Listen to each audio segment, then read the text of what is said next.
The project was funded by the African Development Bank and the Eastern and Southern Trade Development Bank at a cost of $38.8 million.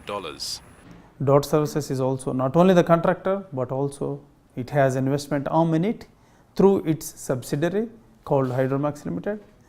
So it has successfully invested and it got the loans from the lenders. Now the loans are being paid off through the operation and maintenance and through the revenues generated from that power plant.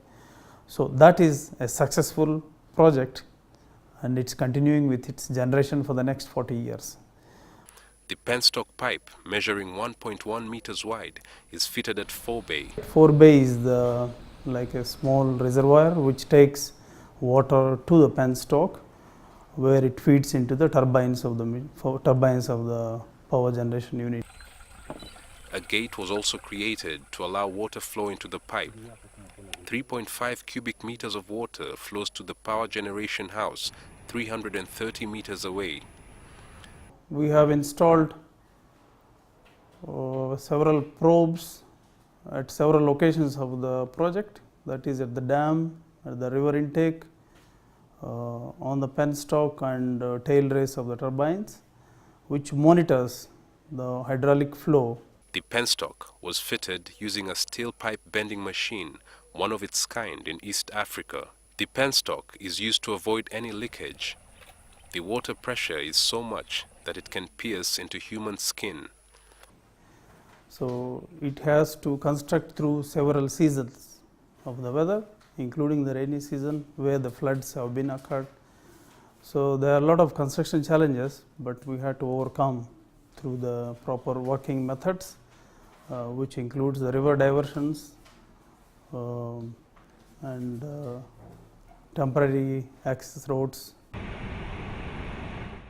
The water is then fed into 3 turbines, each generating 3 megawatts depending on the need.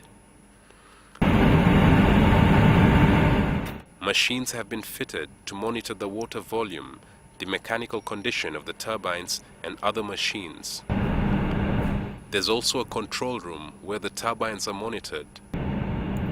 Data experts are constantly monitoring the amount of power generated and supplied to the national grid. Why we need to take the record keeping is for all the stakeholders like UTCL, UMEME to know and plan for the production, and the evacuation planning is required.